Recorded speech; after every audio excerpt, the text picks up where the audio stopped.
में कहीं भी यदि आप भगवान कृष्ण की मूर्ति देखेंगे तो उनके साथ राधा जी की मूर्ति देखेंगे, लेकिन जगन्नाथपुरी में आपको भगवान कृष्ण के साथ बहन सुभद्रा और भाई बलराम की मूर्ति दिखाई देगी। आखिर इसके पीछे क्या कारण है, क्या रहस्य है?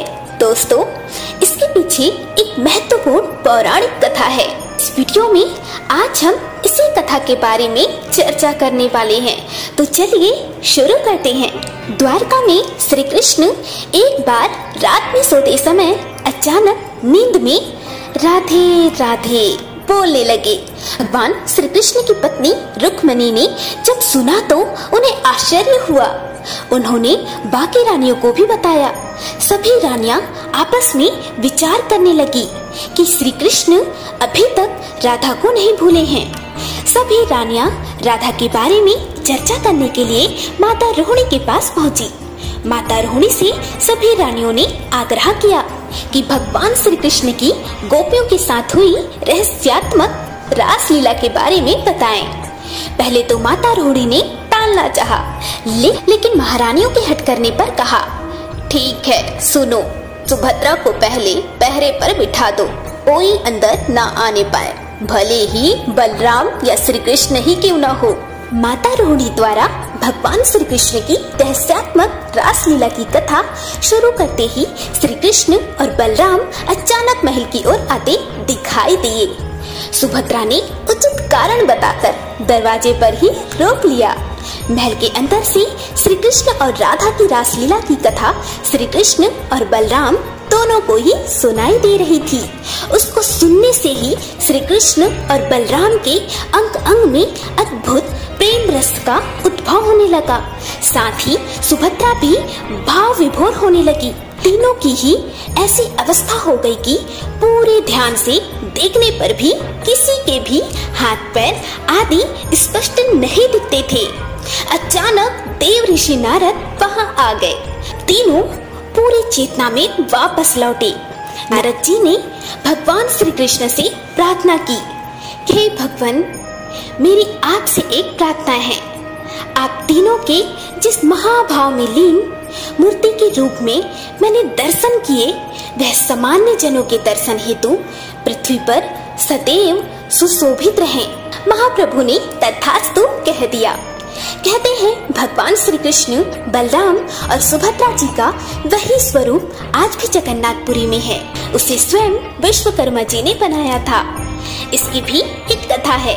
राजा इंद्रद्युम्न नीलांचल सागर वर्तमान के उड़ीसा राज्य में निवास करते थे। एक बार राजा को स्वयं भगवान ने स्वप्न में दर्शन दिए और कहा कि वे स्वयं समुद्र में एक विशालकाय लकड़ी के रूप में हैं। ठीक दूसरी ही सुबह राजा उस समुद्र के तट पर पहुँचे और उस लकड़ी को प्रणाम किया और एक अच्छी पढ़ाई की तलाश शुरू हुई। तब वृत्त पढ़ाई के रूप में विश्वकर्मा जी स्वयं प्रस्तुत हो गए और अपना हुनर राजा के सामने पेश किया। साथ ही उन्होंने मूर्ति बनाने की एक शर्त रखी कि मैं जिस भी घर में मूर्ति बनाऊंगा उसमें मूर्ति के पूरा बन जाने तक कोई ना अंदर आए। आज जिस जगह पर श्री जगन्नाथ जी का मंदिर है, उसी के पास एक घर के अंदर वे मूर्ति निर्माण में लग गए। कई दिन तक घर का द्वार बंद रहने पर महारानी ने सोचा कि बिना खाए पिए वह बढ़ाई कैसे काम कर सकेगा। वह तो बूढ़ा है, अब तक वह जीवित भी होगा या मर गया होगा। रानी ने राजा से अपने मन की बात कही। राजा को भी महारानी की बात ठीक लगी और द्वार खोलने का आदेश राजा ने दे दिए। लेकिन जैसे ही द्वार खोला गया, वहाँ वह बूढ़ा बढ़ाई नहीं था, लेकिन उसके द्वारा अर्धनिर्मित श्री जगन्नाथ, सुभद्रा तथा बलराम की काष्ठ मूर्तियाँ वहीं पर मिली। महाराजा और महारानी बहुत दुखी हुए कि काश ये मूर्तियाँ पूरी बन गई होती। लेकिन उसी क्षण दोनों ने आकाशवाणी सुनी, हे राजन, व्यर्थ दुखी मत हो, हम इसी रूप में रहना चाहते हैं। ये अपूर्ण और अस्पष्ट दिखने वाली मूर्तियाँ वास्तव में पूर्ण और सुंदर है। मूर्तियों को स्थापित करवा दो। दोस्तों, आज भी वे मूर्तियाँ जगन्नाथ मंदिर में सुशोभित हैं। कहते हैं माता सुभद्रा जी ने एक बार द्वारका भ्रमण की इच्छा अपने भाई श्री कृष्ण और बलराम के सामने रखी थी। तब श्री कृष्ण और बलराम ने अलग अलग रथ में बैठकर बहन को द्वारका घुमाया था। तभी से रथ यात्रा की परंपरा शुरू हुई।